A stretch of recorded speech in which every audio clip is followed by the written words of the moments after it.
नमस्कार दोस्तों, आज मैं आपको आश्विन चौथ व्रत में सुनी जाने वाली गणेश भगवान की कहानी सुनाने जा रही हूँ। प्रेम से बोली गणेश भगवान की जय हो, चौथ माता की जय हो।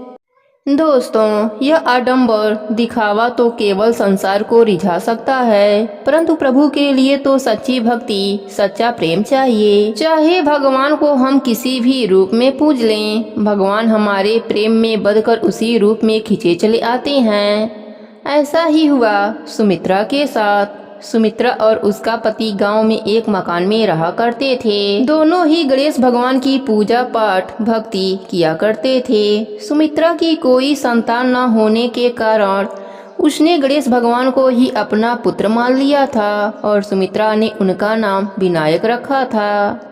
प्रभु की भक्ति, सेवा, खिलाना पिलाना, सुलाना बालक की तरह ही किया करती थी। उनसे कोई भी उनके संतान के बारे में पूछता तो वह गणेश भगवान को ही अपना पुत्र बताया करती थी। सुमित्रा हर गणेश चतुर्थी का व्रत करती थी, भगवान को अपने पुत्र के समान प्रेम करती थी और भोग लगाती थी। भगवान भी सुमित्रा के पुत्र पास में बढ़ते जा रहे थे। एक दिन गणेश चतुर्थी पर प्रभु ने भी अपना प्रेम का परिचय देते हुए सुमित्रा के द्वारा बनाई हुई खीर का भोग खा लिया। जब पात्र को खाली देखा तो सुमित्रा की आंखों से आंसू झरझर बहने लगा। वह कहने लगी, आज तो मेरा बच्चा बहुत भूखा था।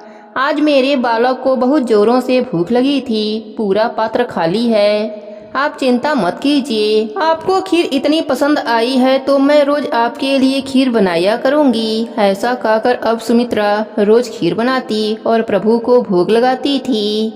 ऐसे ही समय बीतता चला गया और प्रभु ने सुमित्रा को मां बनने का सौभाग्य प्रदान किया। अब सुमित्रा अपने आप को दो पुत्रों की मां बताती, बड़ा विनायक और छोटा वैभव। समय के साथ वैभव बड़ा हो गया। माँ ने उसको खूब पढ़ाया लिखाया, उसकी शादी करा दी।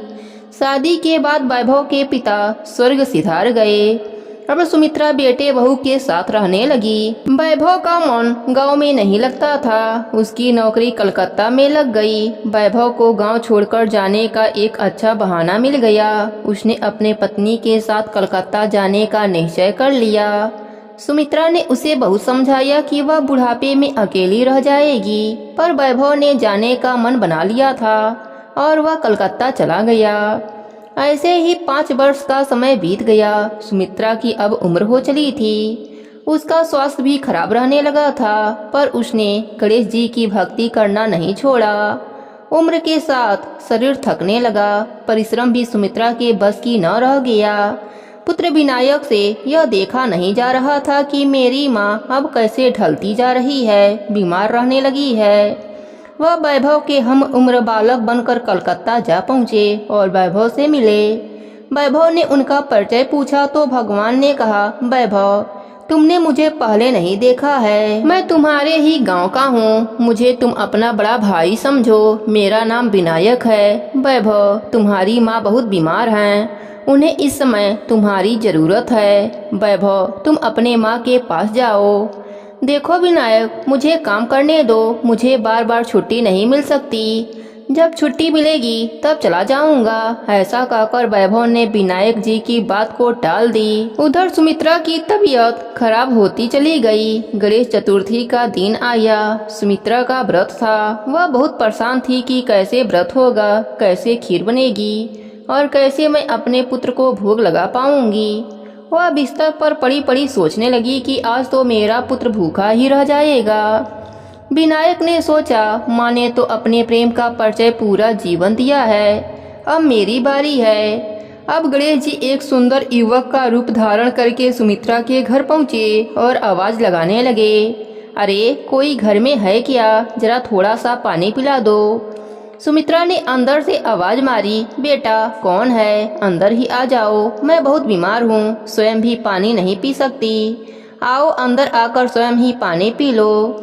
गणेश भगवान अंदर आए और बोले, मैया यह लकड़ी का गट्ठर कहाँ रख दूँ? तो फिर थोड़ा पानी भी पी लूँगा और सुस्ता भी लूँगा। पानी पीकर गणेश भगवान बोले, मैया बहुत भूख लगी है, क्या कुछ खाने को मिल जाएगा? मैया बोली, बेटा क्या नाम है तुम्हारा? भगवान ने कहा, मेरा नाम तो विनायक है। मैया बोली, अरे वाह, मेरे पुत्र का नाम भी विनायक है। विनायक सुनो, इस समय घर में भोजन के नाम पर कुछ भी नहीं है। थोड़ा सा चावल और चीनी ले लो, दूध ले लो और मटकी में डालकर जरा सा खीर बना लो।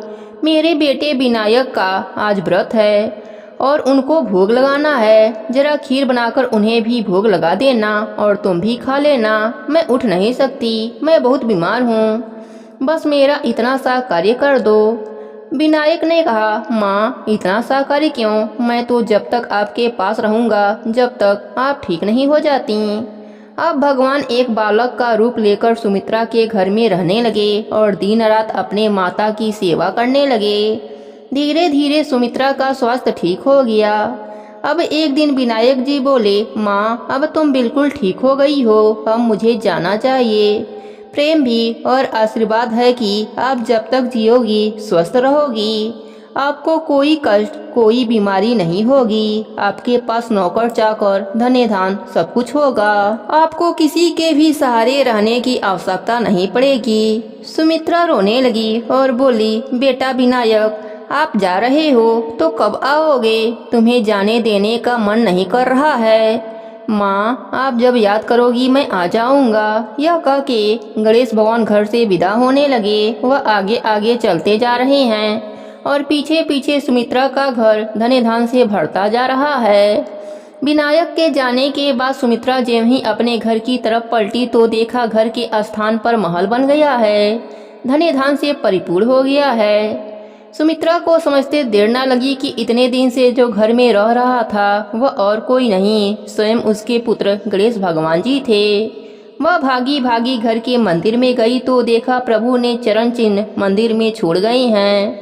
वह चरण चिन्हों को पकड़ करके खूब रोने लगी और कहने लगी, हे प्रभु, जिनके दर्शन पाने के लिए जीवन भर ललायित रही, आज उन्हीं से अपनी सेवा कराई। जिस पुत्र को लाड करने के लिए बेचैन रहती थी, आज उसी पुत्र से मैंने अपनी सेवा कराई। भगवान ने सुमित्रा को सपने में दर्शन दिया और कहा, माँ यह सारा धन्य धान आपके लिए है। मैं इसी तरह पुत्र की भांति आपसे मिलने आता रहूंगा। आप अपना जीवन यापन अच्छे से कीजिए और आप मरने के बाद मेरे साथ मेरे लोक में वास करेंगी।